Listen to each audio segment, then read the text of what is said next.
The mansion was quiet that night, too quiet. Outside, the moonlight spilled across the grand estate like silver paint, shining on marble fountains and perfectly trimmed hedges. Inside, every room was still, as if the entire house were holding its breath. But then it happened, a sound that cut through the silence like a knife. A scream. Michael's heart skipped a beat. He was in his home office, scrolling through late-night business reports, but the scream made him jump to his feet instantly. It wasn't just any scream. It was his father's voice, a sound of pure terror. "Dad!" he called out, his voice trembling as he rushed out of the office. His expensive leather chair spun behind him. Forgotten. The marble floors were cold under his feet as he ran down the hallway. The lights in the corridor flickered, the motion sensors struggling to keep up with his pace. Then he heard again, this time clearer, a cry, followed by a deep, commanding voice. "Stay still, old man." Michael's chest tightened. Someone was inside the house. He dashed down the grand staircase, his hand gripping the banister as his eyes scanned the hall below. And then he saw it, the scene that would haunt him forever. In the middle of the hallway, his father, Mr. Robert, was on the floor, his fragile frame trembling. His white hair glistened under the chandelier light as he tried to back away from the figure towering over him. The intruder, a tall man dressed in black, wearing a ski mask, stood only a few feet away, holding a weapon in his hand. The man's breathing was heavy, and Michael could feel the tension in the air from where he stood. And then his eyes caught something else, something that made his heart stop. Grace. The maid stood there, her small frame blocking the path between Mr. Robert and the intruder. She had no weapon, no protection, no plan, just sheer bravery. She spread her arms wide as if to shield the old man from harm.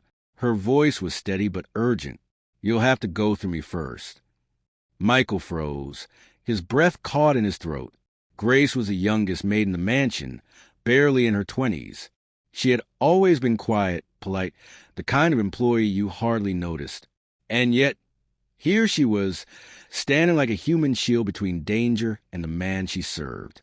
The intruder's voice grew louder. "Move out of the way, girl." Grace didn't flinch. No. For a moment, the entire hallway felt like it had stopped moving. Even the ticking of the antique clock on the wall seemed to pause. Michael's heart pounded so loudly that he could hear it in his ears. He wanted to scream, to call for the guards, but he couldn't move. He was frozen by what he was witnessing. The intruder took a threatening step forward, but Grace didn't budge. She stood firm, her body slightly trembling, but her eyes locked on the man in front of her. She was scared. Anyone could see that. But she didn't let fear control her. "Put the weapon down," she said, her voice shaking just slightly. "Are you out of your mind?" the man snarled. "This is none of your business." "This is my business," Grace replied, her chin lifting slightly. "Because he's my responsibility tonight." The words cut through the air like a blade. And in that moment, something happened that Michael would never forget. His father's trembling hand reached up and touched Grace's arm. "Grace," he whispered, his voice weak but steady, "you don't have to do this." But Grace didn't move. "I do, sir." Then chaos. The mansion's alarm system finally caught up with the situation, and a deafening siren filled the air. Red security lights began flashing, painting the white marble walls in an eerie glow. Footsteps thundered from every direction as security guards sprinted toward the scene. The intruder cursed under his breath, turned, and bolted toward the nearest window. Within seconds, he was gone, disappearing into the night. But Grace still didn't move. She remained standing in front of Mr. Robert, breathing heavily, as if her body refused to believe that the danger was gone. Only when the guards surrounded them did she finally take a step back, her knees shaking. Michael's legs finally obeyed him, and he rushed forward, dropping to his knees beside his father. "Dad, are you okay?" Mr. Robert nodded weakly, still catching his breath. "I'm fine, son. I'm fine, thanks to her." Michael turned to look at Grace. She stood a few feet away, her hands trembling, her uniform slightly torn from when she had stepped in front of the attacker. Her chest rose and fell rapidly, and her eyes were still locked on the spot where the intruder had stood. For a moment, Michael didn't know what to say. He had always thought of Grace as quiet, shy, maybe even timid. He had never seen her do anything bold or reckless. But tonight, she had risked her life without hesitation. Not for money, not for recognition, but simply because it was the right thing to do. And that realization hit him like a wave. He, the billionaire heir, had security guards, cameras, and the best technology money could buy. Yet in that moment, it wasn't any of those things that saved his father. It was Grace, a maid who had probably never even held a weapon in her life. Michael felt something stir inside him, something he hadn't felt in years: respect. The shrill wail of security alarms still echoed through grand halls, bouncing off marble floors and crystal chandeliers. The entire mansion felt alive, not with peace, but with panic. Guards stormed in from every direction, their heavy boots thundering against the ground. The sound of walkie-talkies crackled. Orders barked back and forth as they tried to secure the property. Outside, motion sensor lights blazed across the gardens, scanning for movement, but the intruder was long gone. Michael was still kneeling beside his father, one hand on the old man's shoulder. He could feel the rapid rise and fall of Mr. Robert's chest. The man who had always been unshakable, the pillar of the family, looked fragile now, pale, his hands trembling, his breathing shallow. "Get the doctor," Michael barked, his voice sharper than ever. 2 staff members nodded and rushed off. Then Michael's gaze found Grace. She stood a few feet away, her back against the wall, still trying to catch her breath. The sirens had stopped now, leaving behind a ringing silence that made every breath, every heartbeat, feel painfully loud. Her uniform was torn at the shoulder, a thin line of blood visible on her arm where the intruder's weapon must have grazed her. Yet she didn't seem to notice. Her eyes were locked on Mr. Robert, as if she were still guarding him, as if the danger wasn't over until she was sure he was safe. "Grace," Michael said, standing to his full height and walking toward her. She turned to look at him, her dark eyes wide, and for a second he saw something he didn't expect. Fear. Not fear of what had just happened, but fear of what might come next. Would she be blamed for what happened? Would she lose her job for letting someone get so close to Mr. Robert? Michael stopped a few feet away from her. "Are you hurt?" She hesitated before answering, almost as if the question confused her. "I'm fine, sir." "That's not what I asked." Michael's eyes flicked to the cut on her arm. "You're bleeding." "It's nothing," she said quickly. "Just a scratch." Michael studied her for a long moment. He could see that her hands were still trembling, and her breathing was uneven, but she stood tall, refusing to show weakness.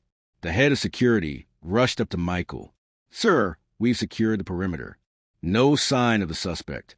We're reviewing the security footage right now." Michael's jaw tightened. "Find him," he said coldly. "I want to know how he got in, who he is, and what he wanted. And double the guards tonight. No one else comes in or out of this house until I say so." The guard nodded and left. Then, one by one, the rest of the staff appeared. Chefs, cleaners, gardeners, all drawn by the noise and commotion. They stood at a distance, whispering among themselves, their eyes darting between Michael, Mr. Robert, and Grace. "Did she really?" One of them started to whisper. "She stood in front of him." Another said, her voice hushed with awe, like she was ready to take the hit for him. Grace's cheeks flushed, but she didn't speak. Michael caught the whisper and turned to look at the staff. "Everyone back to your rooms.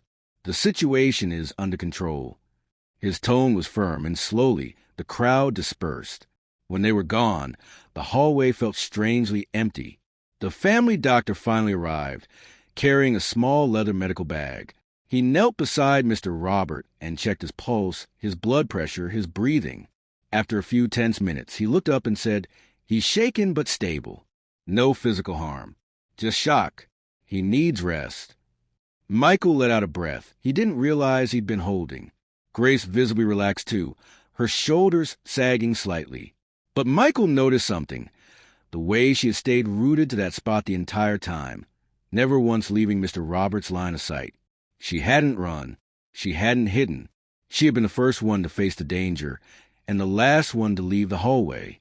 When the doctor left, Michael turned to Grace again. Why? He asked suddenly. Grace blinked.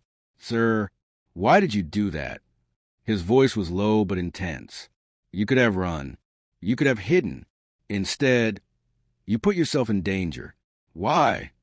Grace hesitated, glancing toward Mr. Robert, who had been quietly listening. Finally, she said softly, because someone had to. Her words were so simple, yet they struck Michael like a blow. I couldn't just stand there and watch, Grace continued, her voice trembling slightly now. He's the only one who's ever treated me with kindness since I came here. When I first started working, I was scared. I didn't know anyone, and most people didn't even look at me. But Mr. Robert, she glanced at the old man, her eyes softening. He asked me how my first day was. He told me the mansion wouldn't feel like home if the people working here weren't happy. He remembered my name.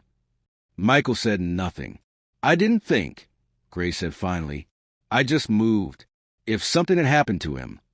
Her voice broke, and she quickly wiped her eyes with the back of her hand. For a long moment, no one spoke. Michael felt a heaviness in his chest. He had grown up in this mansion, surrounded by luxury, by people paid to serve and protect him. But he realized he had rarely looked at any of them as more than employees. Yet this young woman had risked everything without hesitation. The sound of another guard's voice broke the silence. Sir, we got the footage. Michael straightened. Show me. In the security room, they played the footage back, grainy black and white images of the hallway. The intruder appeared from the back entrance, moving quickly, his face hidden by a mask. Then the footage showed Grace running into frame, throwing herself in front of Mr. Robert just as the intruder raised his weapon. Michael's fist clenched as he watched it again and again. It wasn't a reflex. It was a choice. She had looked at the danger and still stepped forward. When the footage ended, Michael turned to the head of security. Send a copy of this to my office. I want it saved permanently. Then he walked back into the hallway, where Grace was still standing. Go get cleaned up, Michael said, his tone softer this time, and have that cut looked at. Grace nodded slowly, her face unreadable, and walked away quietly. As she disappeared down the corridor, Michael turned back to his father. She saved your life, he said quietly. Mr. Robert smiled faintly. I know. That girl has more courage than most men I've met in my life. Michael said nothing, but deep down he knew one thing for sure. The mansion would never feel the same after the night. The mansion had finally fallen silent again. The alarms had stopped. The guards had taken their posts outside, and the staff had retreated to their quarters. The only sound was the faint ticking of the antique grandfather clock in the hallway. Michael stood alone in his father's study, staring out the tall window into the night. The moon still hung over the estate like a silent witness, casting its pale glow over the gardens where the intruder had escaped. But Michael wasn't thinking about the intruder anymore. He was thinking about Grace. Every time he closed his eyes, he saw her, standing there in the hallway, arms outstretched, shielding his father with nothing but her own body. The image wouldn't leave him. It was burned into his mind like a scar. He turned away from the window and sat heavily in his father's leather chair. For the first time in years, he felt small in this house. The massive study, with its towering bookshelves and expensive paintings, suddenly felt like it was pressing in on him. Grace, he whispered under his breath. He realized with a pang of guilt that he had barely spoken to her since she was hired. He knew her name, but that was about it. He didn't know where she came from, what her story was, what her dreams were. To him, she had just been one of many employees who quietly kept the mansion running. And yet, tonight, she had done something no amount of money could have bought. She had given him and his father something priceless, time. Michael leaned back in the chair and covered his face with his hands. He was angry that the intruder had gotten in, angry that his father had been put in danger. But beneath the anger was something else. Shame. He had spent his entire adult life building walls between himself and the people who worked for him. To him, they were staff, employees who were paid to do their jobs. He never stopped to think about who they were beyond that. But Grace had seen beyond her job. She had seen Mr. Robert as a man, a kind man worth protecting, not just as her employer. The realization stung. when he had taken over much of the family business. Michael had promised himself he would be strong, efficient, focused. No distractions, no weakness. He had thought caring too much about people would only slow him down. But tonight, it wasn't his efficiency or wealth that had saved his father's life. It was a young maid's courage. Michael let out a bitter laugh. He had the best security system money could buy: cameras, guards, motion detectors. And yet it was Grace, a girl barely out of her teens, who had been the first to act. He thought about the look in her eyes when she told him why she did it. Because he's the only one who's ever treated me with kindness. The words echoed in his mind. He wondered how many other staff members felt unseen in this mansion. How many of them had stories he had never bothered to hear. The more he thought about it, the heavier his chest felt. There was a soft knock on the door. "Come in," Michael said, his voice rough. The butler stepped in quietly, holding a tray with a cup of tea. "For Mr. Robert," he said. "He's sleeping," Michael replied. The butler nodded and was about to leave when Michael asked, "Where's Grace?" "In her quarters, sir. She insisted on staying awake in case she's needed again." Michael's jaw tightened. "Send for her in the morning. I want to speak to her." The butler bowed slightly and left the room. Michael sat there for a long time after that, staring at the empty teacup. The next morning, sunlight streamed to the massive windows, but it did nothing to lighten Michael's mood. He walked into the dining hall where breakfast had been laid out. The staff was moving quietly, almost nervously, as if they were still shaken by the events of the previous night. Grace wasn't there. Michael sat down at the long table, but he couldn't bring himself to eat. The silverware clinked softly as he pushed his plate away. "Find Grace," he told one of the staff members. Minutes later, Grace entered the room. She had changed into a clean uniform, but there was still a faint bandage on her arm. Her eyes met Michael's briefly before she looked away. "Sit," Michael said, gesturing to the chair across from him. Grace hesitated, clearly uncomfortable. Maids didn't sit at the dining table, not in this house. "I said sit," Michael repeated, his tone gentler this time. Grace slowly sat down, her hands folded tightly in her lap. For a long moment, Michael just looked at her. He was struck again by how young she seemed, how quiet.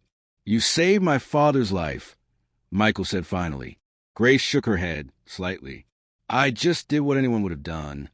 "No," Michael said firmly. "Not anyone would have done that. Most people would have run." Grace's lips pressed together, but she didn't reply. Michael leaned forward. "Grace, last night made me realize something. I've been running this house like it's just a business.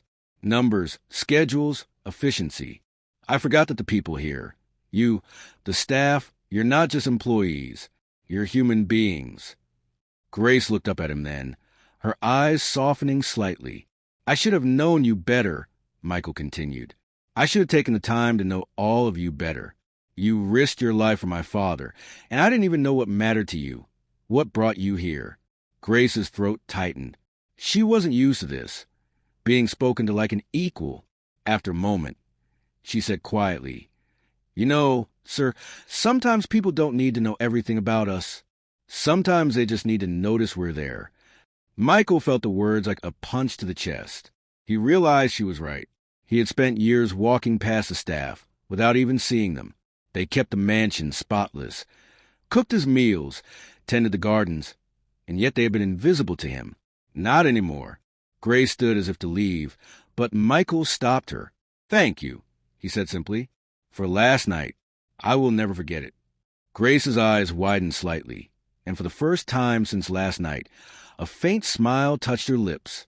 Then she left quietly, leaving Michael sitting there alone with his thoughts. That morning marked a turning point for Michael. For the first time in a long time, he didn't bury himself in business calls or reports.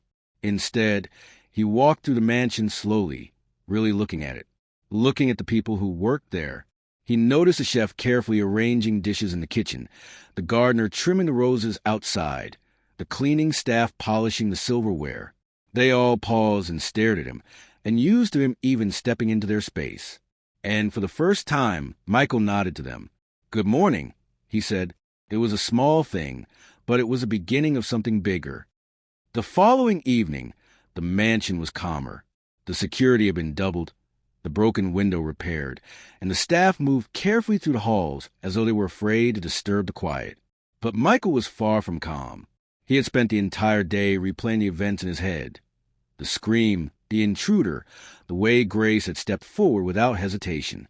No matter how many business calls he took or meetings he attended, his mind kept circling back to that moment in the hallway. By sunset, he could no longer ignore the growing weight in his chest. He needed to speak to her again, not just to thank her, but to understand her. He found Grace in the small staff courtyard, where she often sat after work. The courtyard was quiet, with a stone bench under a lantern and ivy crawling up the walls. Grace sat with her hands folded, her head bowed, lost in thought. "Grace," Michael said, his voice low but firm. She startled slightly before rising to her feet. "Sir, you don't have to stand every time I come near," Michael said gently. "Please, sit." Grace hesitated, then slowly sat back down. Michael stayed standing for a moment, looking at her in the soft glow of the courtyard light. Then he finally spoke. "I want to know why," he said quietly. Grace looked confused. "Why what, sir?" Michael stepped closer. "Why you did what you did last night. Why you stood in front of my father when you had every chance to run." Grace's gaze dropped to her lap. For a long moment, she didn't speak. The silence stretched between them, heavy, filled with the hum of distant crickets. Then she said softly, "Because he's the only person in this house who ever looked at me like I was more than a maid." Michael's breath caught. Grace's voice trembled, but she kept going. "When I first came here, I was terrified. I didn't know if I'd be treated kindly or ignored completely. Most people barely spoke to me, except your father. He asked my name. He asked where I came from. He even noticed when I looked tired one day and told me to take a break. No one had ever cared about those things before, not in the places I worked before this." She glanced up at Michael briefly, then back down again. "He made me feel like I mattered, like I wasn't just here to clean up after other people's lives. So when I saw that man point a weapon at him," her voice broke, and she took a shaky breath. "I didn't think. I couldn't let anything happen to him." Michael felt a lump form in his throat. He had expected her answer to be something simple: duty, loyalty, fear of losing her job. But this wasn't about a paycheck. This was about dignity. "You were willing to die," Michael said, his voice quieter now, almost disbelieving. Grace looked at him then, her dark eyes shining in the lantern light. "Sometimes doing what's right means not thinking about yourself." Michael turned away for a moment, trying to collect himself. He felt anger, but not at her, at himself, at the fact that it had taken a near tragedy for him to finally see the person in front of him. When he turned back, he asked, "Grace, do you know what could have happened? That man could have—" "I know," she interrupted gently. "I knew in that moment. I was afraid. But fear didn't matter more than him." Michael sat down on the stone bench beside her, rubbing his temples. "I've spent my whole life thinking money could protect my family. But it wasn't money that saved my father last night. It was you." Grace said nothing. "Do you know how that makes me feel?" Michael asked, his voice heavy. Grace hesitated. "Grateful? Guilty?" Michael said. Grace blinked, surprised. "I didn't see you before last night," Michael admitted. "Not really. I saw the uniform, the tasks you did, but I didn't see you. I didn't know who you were, what you cared about. And yet, you knew my father's kindness well enough to risk everything for him." Grace shifted uncomfortably. "You don't have to feel guilty for not noticing me, sir. That's just how things are in houses like this." Michael shook his head. "It shouldn't be." He looked at her intently. "Grace, I need to ask you something. Did you ever feel invisible here?" Her lips parted slightly, as if she wasn't sure whether to answer honestly. But something in Michael's tone, something raw, made her speak. "Yes," she said softly. "Most of the time. Not just here, everywhere. People look through me, not at me. They don't mean harm, but it still feels like I don't exist. Your father was different. He saw me, and that meant everything." Michael swallowed hard. He had built his reputation as a sharp, ruthless businessman, someone who saw every detail in a contract, every number in a report, but had failed to see the people who worked right in front of him. For a moment, neither of them spoke. The night air was cool, and the only sound was the faint rustle of leaves in the courtyard.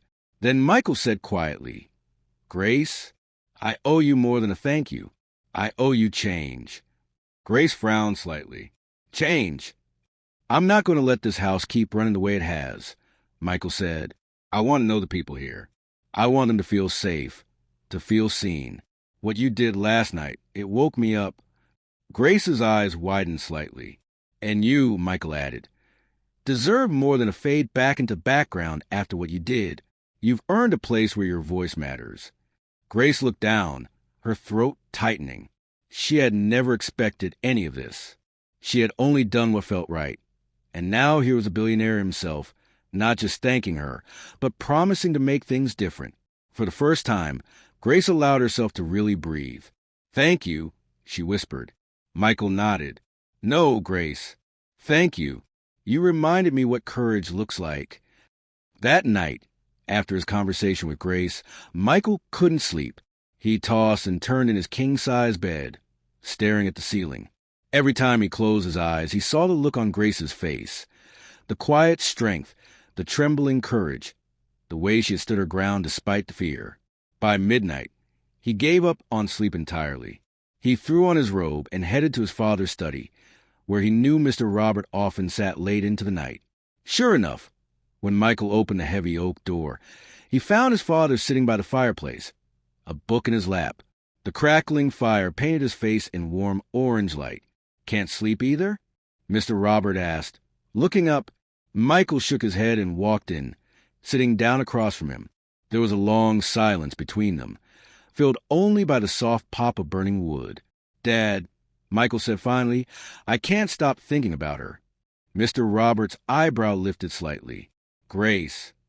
Michael nodded. "I asked her why she did it, why she risked her life last night. Do you know what she told me?" Mr. Robert closed the book gently and set it aside.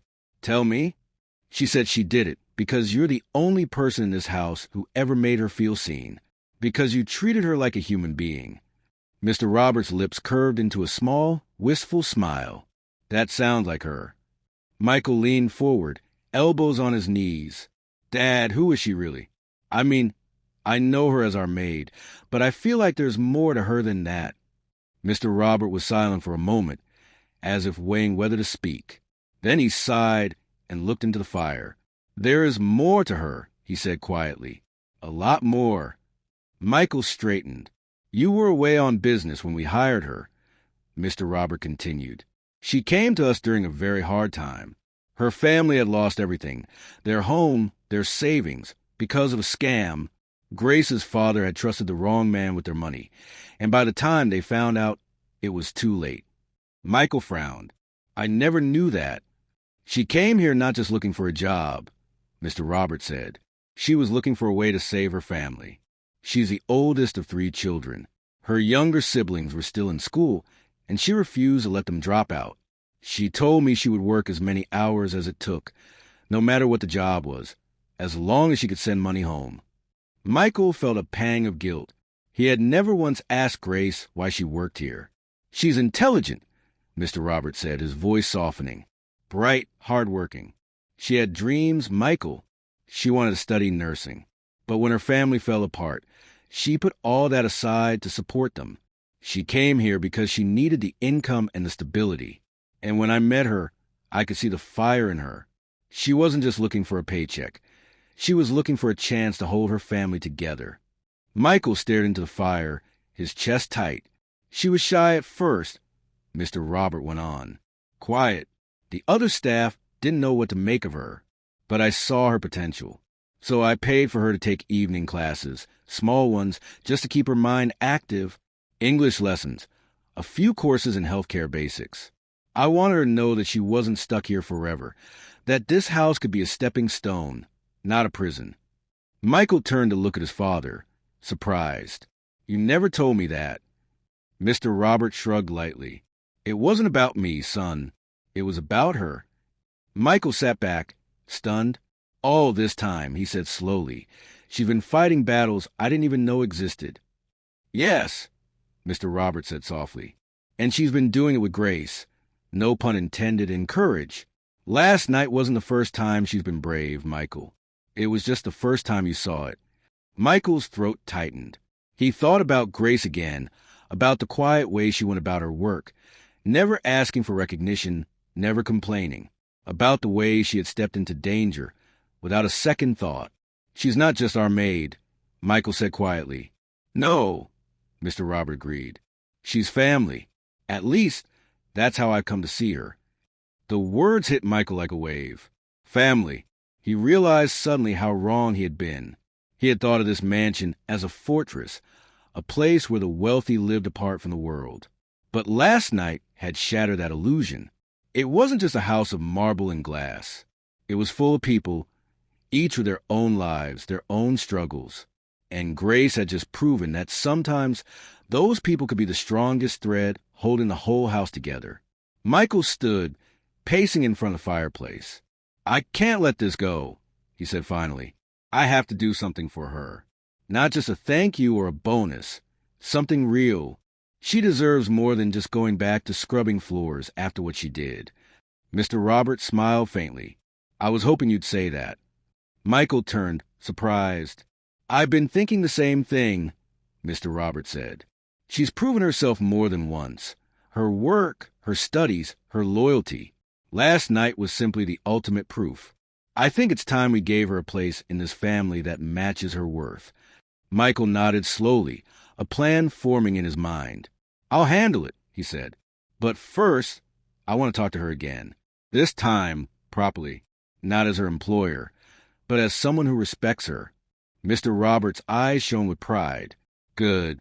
It's about time. When Michael left the study, the mansion felt different to him. The halls no longer felt like cold corridors of wealth. They felt like a place where stories lived. And Grace's story, he realized, was one that deserved to be heard by everyone. As he walked back to his room, he made himself a promise. Tomorrow, he would change the course of her life, just as she had changed his. The next morning, sunlight streamed through the tall glass windows of the mansion, casting golden light across the marble floors. But for Michael, it wasn't just another day. He woke up with purpose. The conversation with his father had stayed with him all night, turning over and over in his mind like a stone being polished by waves. By the time dawn broke, he knew exactly what he had to do. Grace deserved more than a thank you card, more than a small envelope of cash. She had risked her life to save Mr. Robert, something money couldn't repay.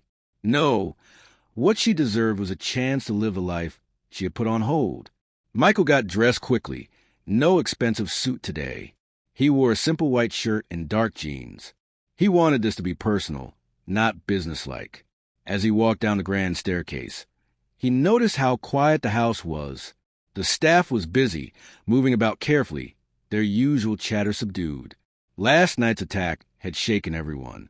When he reached the kitchen, he found Grace there, quietly preparing breakfast trays. She almost dropped the tray when she saw him. "Oh, good morning, sir," she said quickly, stepping aside as if she'd been caught doing something wrong. Michael smiled faintly. "Morning, Grace. Can we talk? Just for a few minutes." Grace hesitated, glancing around the kitchen as if to check if she was allowed to stop working. Then she nodded. "Yes, sir." He gestured for her to follow him. They stepped out onto the back terrace, where the morning air was cool and fresh. Birds were singing somewhere in the distance, and the garden beyond the terrace looked almost unreal in the soft light. Michael turned to face her. "Grace," he said softly, "I owe you something I should have given you last night. A proper thank you." Grace looked startled. "You don't owe me anything, sir. I was just—" "No," Michael interrupted gently. "You weren't just doing your job. You were risking your life. You didn't have to stand between my father and that man, but you did. And because of that, my father is alive this morning. I can never repay that." Grace lowered her eyes. "I only did what I felt was right." "That's exactly why it means so much," Michael said. For a moment, there was silence except for the sound of the birds. Michael took a breath. Grace, last night, after everything calmed down, I talked to my father. He told me about you, about your family, about the sacrifices you've made. Grace's head jerked up, her eyes wide. He told me how you gave up school to take care of your siblings, Michael continued. How you've been sending money home every month. How you've been working day and night just to keep them afloat. Grace's throat tightened. She hadn't expected Mr. Robert to share her story. Michael stepped closer, his expression soft but serious. Grace, you've been carrying the weight of the world on your shoulders, quietly, without ever asking for help. And that ends today. Grace blinked, confused. Sir, I'm giving you the chance to finish what you started, Michael said firmly. I want you to go back to school. Properly this time. Nursing, medicine, whatever you dream of, I'll cover it. Full scholarship, full support.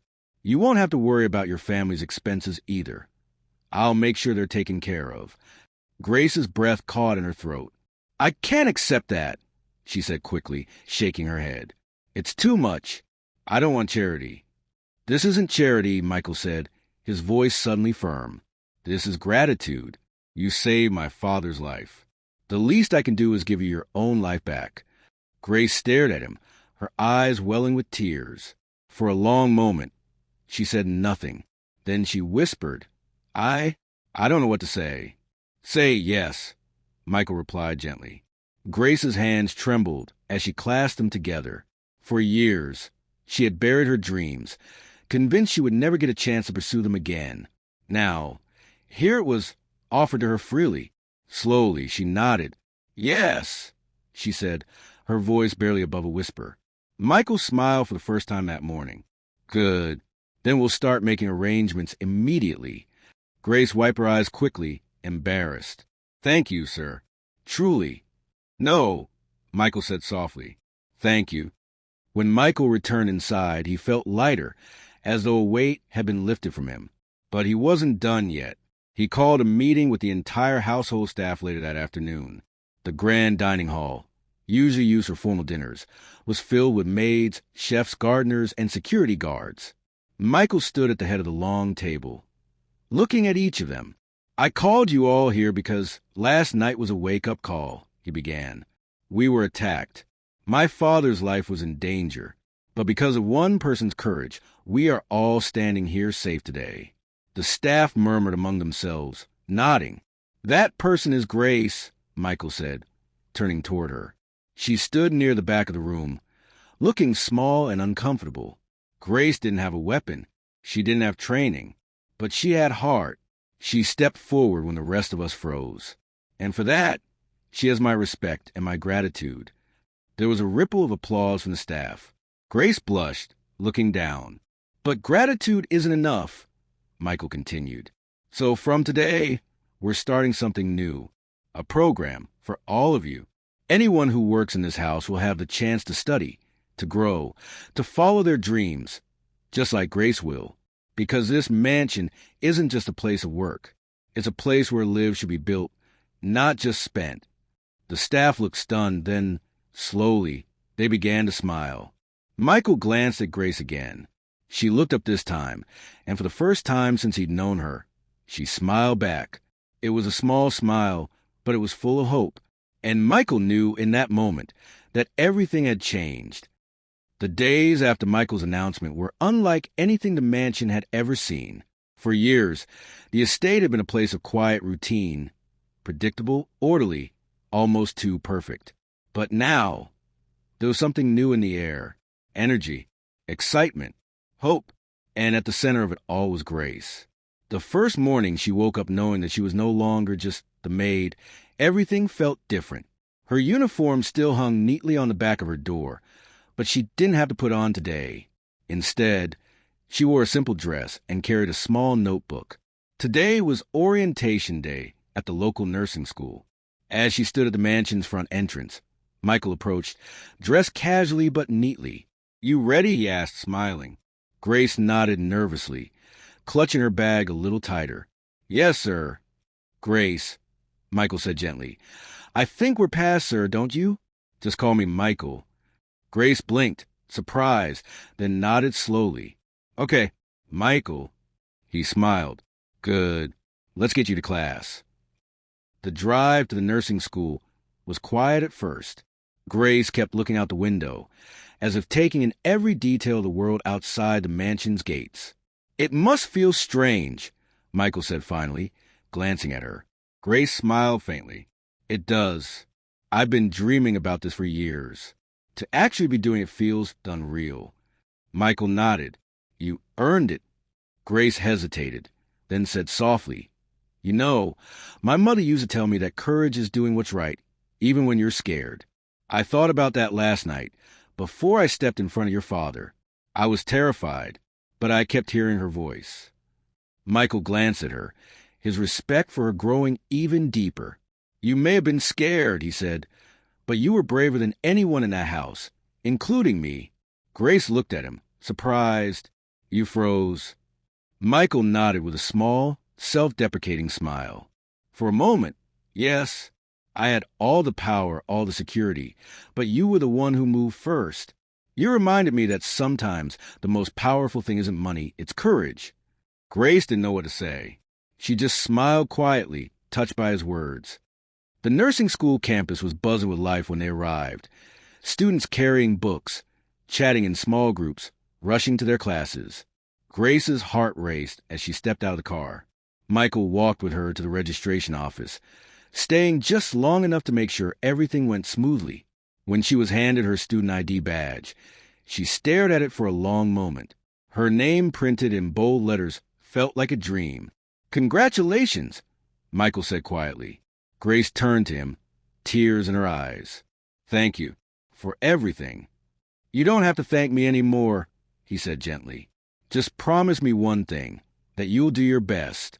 That's all I ask. Grace nodded firmly. I promise. Back at the mansion, the ripple effect of Michael's program was already spreading. One of the gardeners, a young man named Diego, asked if he could apply for evening business classes. The head chef shyly admitted she'd always wanted to study pastry arts in Paris. Even the security guards began requesting additional training courses. The entire estate seemed to wake up as if from a long sleep. At dinner one night, Mr. Robert looked around the lively dining hall and chuckled softly. I haven't seen this house so full of life in years, he said. Michael smiled. Neither have I. It feels good, doesn't it? It feels right, Mr. Robert replied. Grace lit the first spark, and now everyone's carrying it forward. Meanwhile, Grace was thriving. The first few weeks of school were challenging. She had to relearn how to study, how to balance her time, but she attacked each day with determination. She stayed late in the library, asked questions in class, and soaked up every lesson. And every night, when she returned to mansion, Michael would ask her about her day. How was class? What did you learn? What's been the hardest part so far? Their conversations grew longer and more personal.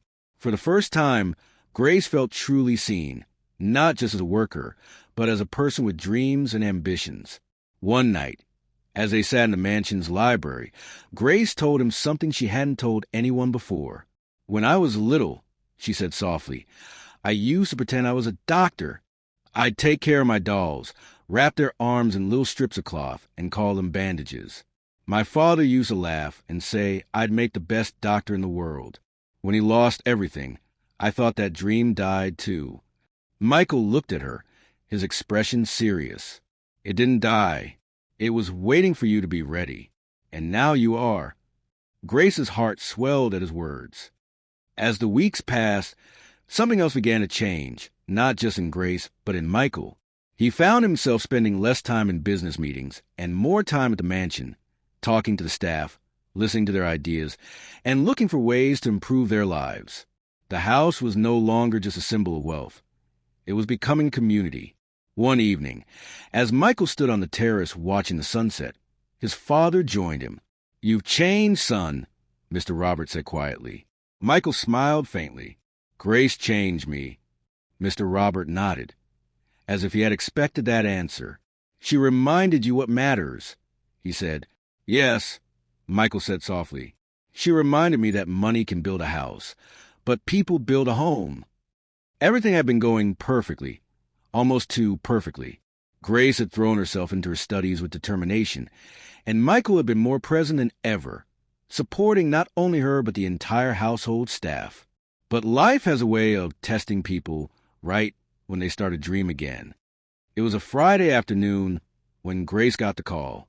She was sitting in the nursing school library, surrounded by books and notes, when her phone buzzed. Her younger sister's voice was panicked. "Grace, Mom fainted again. We had to take her to the hospital. They said she needs more tests." Grace's blood ran cold. Their mother's health had always been fragile, but the family could barely afford basic checkups. "Is she okay now?" Grace asked quickly, her voice tight. "She's stable, but they want to keep her overnight. They said we need a specialist. But Grace, we can't pay for it. The hospital is already asking for money we don't have." Grace's heart pounded. "I'll handle it," she said firmly, though fear coiled in her stomach. "Stay with her. I'll be there soon." She hung up, gathered her things, and ran out of the library. When Grace returned to the mansion, Michael was in the study, going over some paperwork. The moment he saw her face, he knew something was wrong. "Grace," he said, standing. "What happened?" Grace tried to speak, but her throat tightened. "My mother," she said finally, "she's in the hospital. They need money for treatment we can't afford." Without hesitation, Michael said, "Then I'll cover it. Don't even think twice." Grace shook her head quickly. "No, you've already done so much for me. I can't keep asking for more. This is my family's problem. I should be the one to handle it." Michael stepped closer, his voice calm but firm. "Grace, this isn't about charity. Your family needs help, and we have the means to help them. That's what people do when they care about each other." Grace bit her lip.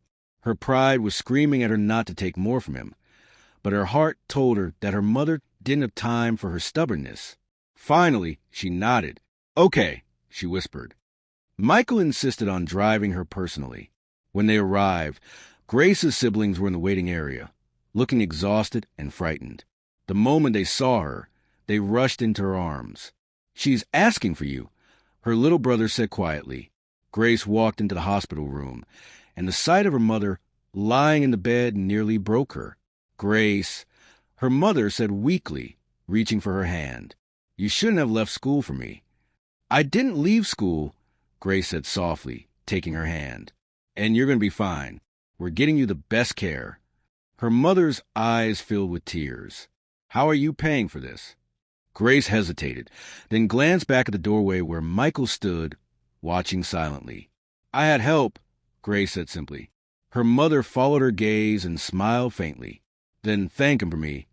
Michael stepped forward and said gently, "You don't need to thank me, ma'am. Just focus on getting better." The next few days were a whirlwind.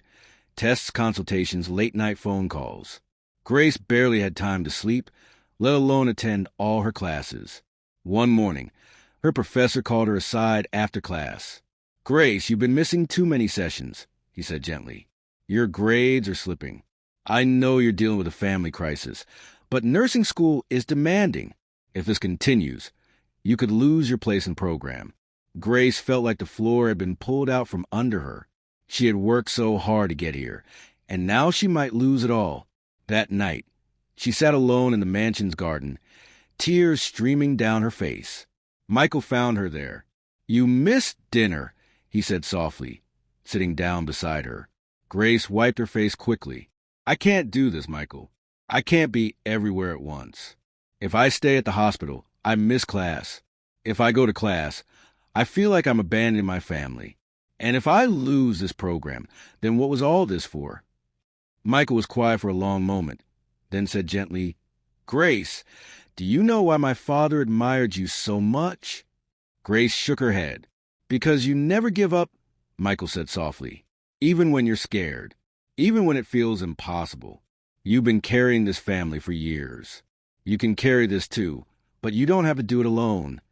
Grace looked at him, tears still clinging to her lashes. "You're not alone anymore," he said firmly. "You have me. You have my father. You have this entire household rooting for you. So stop trying to fight every battle by yourself. Let us help." Grace took a shaky breath. I'm scared, Michael, she whispered. So am I, he admitted, but we'll face it together. The next day, Michael arranged for a private nurse to stay with Grace's mother so Grace could focus on school during the day without worrying. He also spoke with the nursing school dean, explaining the situation and securing temporary flexibility in Grace's attendance so she wouldn't lose her place. When Grace found out, she was stunned. You talked to the dean? She asked. Michael smiled faintly. Of course. I talk to CEOs every day. Convincing a dean was the easy part. For the first time in days, Grace laughed through her tears. Grace threw herself back into her studies with a new determination. Every time she felt like giving up, she thought of her mother in the hospital bed, her siblings waiting for her to succeed, and Michael's unwavering belief in her.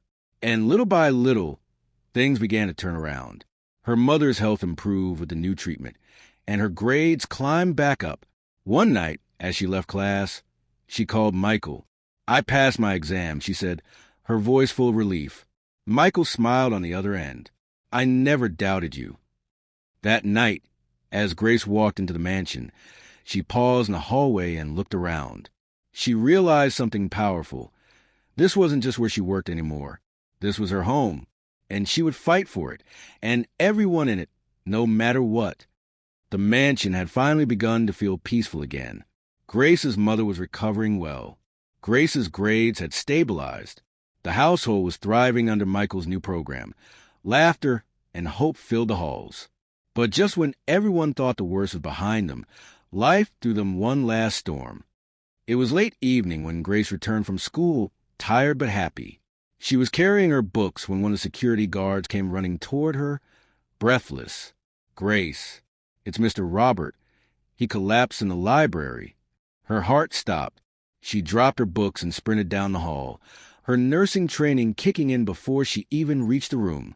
When she burst into the library, she saw Mr. Robert slumped in his chair, his face pale, his breathing shallow. Michael was kneeling beside him, panic written all over his face. Grace, he cried. He just collapsed. I don't know what happened. Move, Grace said sharply, her voice suddenly calm and commanding. Michael froze for a split second, then obeyed. Grace knelt beside Mr. Robert, checking his pulse and airway. His breathing is weak, she muttered, more to herself than anyone else. We need to keep him conscious. She gently tapped Mr. Robert's cheek. Sir, can you hear me? Stay with me. He groaned faintly. Call an ambulance, she ordered one of the guards. Michael fumbled for his phone, his hands shaking. While Michael called for help, Grace acted quickly. Michael tilted his head slightly. Good, just like that. We need to keep his airway open. Don't let him move. Michael followed her instructions, his panic easing slightly as he focused on what she was telling him. Grace grabbed a blanket from a nearby sofa and covered Mr. Robert to keep his body temperature stable. She spoke to him constantly, her voice steady and reassuring. You're going to be fine, sir. Help is on the way. Just keep breathing with me. In and out. Michael looked at her in awe. This wasn't the quiet, shy maid he had first met. This was someone confident, skilled, and in control, a leader in the most critical moment. Within minutes, the wail of sirens filled the air. Paramedics rushed in, and Grace quickly briefed them on what had happened. Pulse was weak, but he's conscious. Possible cardiac episode, she said, using the medical term she had learned in class. The paramedics nodded, impressed with her quick assessment, and began their work. Michael stayed close, his eyes never leaving his father. When they lifted Mr. Robert onto the stretcher, he reached out and grabbed Grace's hand. Don't leave, he whispered. Grace's throat tightened, but she nodded. I'm right here. The ride to the hospital felt endless. Michael sat beside Grace, his hands clasped so tightly they turned white. When they arrived, Mr. Robert was rushed into the emergency room. Michael began pacing the waiting area, his face pale. I can't lose him, Grace, he said hoarsely. Not after everything. Grace placed a hand on his arm. You won't, she said softly. He's strong, and you got the best doctors here. He'll make it. Michael stopped pacing and looked at her. How are you so calm right now? he asked, almost in disbelief. Grace gave a small, tired smile. Because panicking won't help him. Staying calm will. Michael sank into a chair, exhaling shakily. You've changed this house, he said quietly. And you've changed me. Tonight you save him again. Grace didn't reply. She just sat beside him, silently lending him strength. After what felt like forever, the doctor finally emerged. He had a minor heart attack, the doctor explained. But you got him here just in time. He's stable now. Michael closed his eyes in relief. Can we see him? Grace asked. Yes, but just for a few minutes, the doctor said. They walked into the room together. Mr. Robert lay in the bed, hooked up to monitors, but his eyes were open. When he saw Grace, he smiled faintly. You again, he whispered. Always saving me. Grace smiled back, tears in her eyes. You have to stop giving us heart attacks, sir. Mr. Robert chuckled weakly. Michael stepped closer, taking his father's hand. You scared us, Dad. Mr. Robert looked at both of them and said softly, If I'm still here, it's because of her. Michael glanced at Grace, his chest tightening. Yes, he said quietly, because of her. Later that night, when Mr. Robert was resting, Michael and Grace stepped outside the hospital room. The hallway was quiet, the hum of machines the only sound. Grace, Michael said finally, tonight showed me something important. You're not just part of this house anymore. You're the heart of it, and I don't ever want to take that for granted again. Grace felt her cheeks flush. You've done so much for me already, she said softly. This isn't about doing things for you, Michael said. It's about building a future with you in it, not just as an employee, but as family. Grace's heart skipped a beat at the word family. For years, she had fought to hold her own family together. She had never expected to find another one here. As they drove back to the mansion in the early hours of the morning, Michael glanced at Grace. You know, he said quietly, when this all started, I thought I was saving you. But I realize now you've been saving us all along. Grace looked at him, her eyes shining. No, Michael, she said softly, we've been saving each other. And in that moment, he knew she was right. The morning after Mr. Roberts' heart scare, the mansion felt unusually quiet. Everyone was tense, waiting for news. When Michael returned from the hospital that afternoon, he gathered all the staff in the great hall. Grace stood near the back, unsure what to expect. Michael's face was tired but calm. My father's going to be fine, he said, and the room erupted into relieved applause. He's awake, he's stable, and he's asking to see all of you as soon as he's home. Grace's chest loosened for the first time in hours. But Michael wasn't finished. There's something else, he said, his eyes sweeping the room. Last night, when my father collapsed, one person kept their head, acted faster than anyone else, and saved his life. That person is Grace. Every head turned toward her. Grace froze, her cheeks flushing. Michael gestured for her to step forward. Reluctantly, she did. Grace, Michael said, his voice warm and proud. You've been more than an employee since the day you arrived. You've been a protector, a leader, and a friend. You reminded us all of what truly matters, compassion, courage, and family. And we want to honor that. Grace's heart pounded. Michael handed her a small envelope. This is a full scholarship for the rest of your nursing program, plus living expenses for your family while you finish school.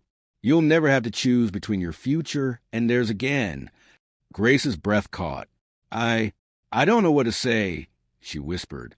Say yes, Michael said with a grin. Grace laughed through her tears and nodded.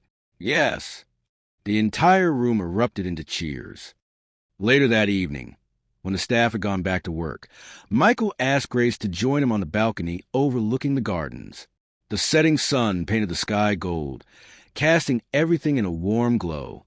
You saved him, Michael said quietly. I don't think I'll ever be able to repay you. You already have, Grace said softly. You gave me a chance when I didn't have anything. You believed in me before I believed in myself. Michael looked at her, something unspoken passing between them. You belong here, Grace, he said finally, not just as part of the staff, as part of this family. Grace swallowed hard. Do you really mean that? "More than anything," Michael said, "you've changed this house. You've changed me, and I don't want a future without you in it." Grace's eyes filled with tears. "I don't either," she admitted. 2 days later, Mr. Robert returned home. The entire household gathered to welcome him back. When he saw Grace, he opened his arms. "Come here, young lady," he said. Grace stepped forward, and Mr. Robert hugged her with surprising strength for a man just out of hospital. "You've saved me twice now," he said with a smile, "and I suspect you've saved my son in more ways than one. For that, you will always have a place here." Grace blinked back tears. "Thank you, sir," she said softly. That night, Michael hosted a dinner, not just to celebrate his father's recovery, but to honor Grace. The long dining table was covered in candles and flowers. The staff seated as honored guests rather than workers. During the meal, Michael stood and raised a glass. "To Grace," he said, his voice steady, "for proving that true courage isn't about money, status, or power. It's about heart. You reminded us what it means to be a family, and this house will never forget it." Everyone stood and toasted with him.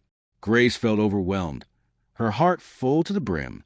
For years, she had carried her family's struggles alone, wondering if anyone would ever truly see her.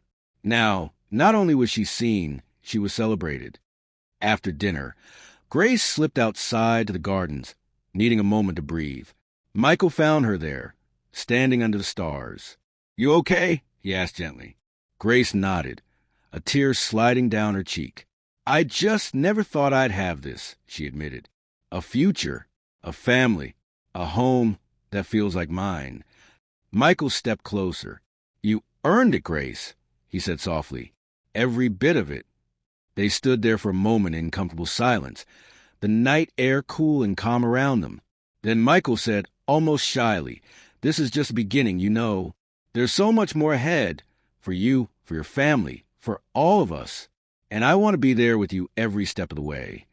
Grace turned to him, smiling through her tears. "I'd like that," she said. The next morning, as a final gesture of gratitude, Mr. Robert had a small bronze plaque placed in the mansion's library, the very room where Grace had saved his life. It read, "In honor of Grace, whose courage reminded us all what it means to truly live." When Grace saw it, she felt tears well up again, not because of the plaque itself, but because for the first time in her life, she knew she was exactly where she was meant to be. As the camera would pan out in your video's final scene, you could show Grace walking to the mansion halls, no longer in a maid's uniform, but dressed like the confident woman she had become, a symbol of her journey from servant to savior, from outsider to family. Her voiceover could say something like, "Sometimes the most powerful thing you can do is simply refuse to give up, no matter how many times life knocks you down. Because one day that fight will not just change your life, it will save someone else's too." Months passed, and the mansion's energy shifted completely. Where once there had been cold silence, now there was warmth, laughter, and life. Grace had finished her first year of nursing school with excellent grades, something she never thought would be possible while still working. And now, with the full scholarship Michael had given her, she could dedicate more time to her studies without worrying about her family's survival. The story opens on a bright spring morning. The mansion staff was buzzing with excitement. Grace was finally graduating from her nursing program, and everyone insisted on coming along to cheer for her. Michael personally drove her to the ceremony, while Mr. Robert sat proudly in the passenger seat, cane in hand, healthier and stronger than ever. When Grace walked across the stage to receive her diploma, the entire audience heard the loudest cheers from Michael and Mr. Robert's row. Grace smiled through happy tears. For years, she had fought to get to this very moment, and now she had done it. That evening, the mansion was decorated with lights and flowers. The staff had turned the courtyard into a celebration space, complete with music, food, and dancing. Michael raised a glass and made a toast. "To Grace," he said, "who reminded us that no matter where you come from, you can rise, you can grow, and you can inspire everyone around you. Tonight, we don't just celebrate her graduation, we celebrate the courage it took to get here." The staff cheered, and Grace felt her heart swell. She stood and spoke, her voice full of emotion. "This isn't just my victory," she said. "This is for every person who ever felt invisible, whoever thought they had no way out. If I can come this far, so can you." Tears glistened in many eyes around the courtyard. Later that night, when the celebration had quieted, Michael asked Grace to walk with him through the gardens. They stopped near the bronze plaque that bore her name. "Grace," he said softly, "there's something I've been meaning to ask you." Her heart skipped. Michael took a deep breath. "You've become more than part of this house. You've become part of my life. And I can't imagine my future without you. So this is me asking if you'd stay. Not as staff, not as a guest, but as family, as someone I want to build my life with." Grace's eyes widened, tears spilling over. "Yes," she whispered. Michael smiled and pulled her into a hug. For a moment, everything was still: the stars above, the soft glow of the garden lights, and the feeling that their lives had just begun a brand new chapter. Months later, Grace started working at the local hospital, quickly becoming one of the most respected young nurses in her department. She also began volunteering part-time, mentoring young girls from struggling neighborhoods who dreamed of working in healthcare but didn't know where to start. "I want them to know it's possible," Grace told Michael one evening, "that no matter where they start, they can still make it somewhere." Michael smiled proudly. "You're already doing that just by being you." One quiet afternoon, Grace walked into the library, the room where everything had changed. She ran her fingers over the bronze plaque with her name on it, reflecting on how far she had come. From a frightened young woman working long hours just to survive, to a confident, respected nurse with a future full of promise. And as she stood there, she realized that the mansion was no longer just a place she worked. It was a place where she found her voice, her purpose, and her second family. The video could end with Grace standing on the mansion balcony at sunset, looking out over the gardens, smiling softly. Her voiceover could say, "We all have a choice, to stay where we are or to fight for something better. And sometimes, when you fight for better, you don't just change your own life, you change everyone around you." The camera would slowly pan out, showing the mansion glowing warmly in the evening light, a symbol of hope, renewal, and everything Grace had helped rebuild. Fade to black.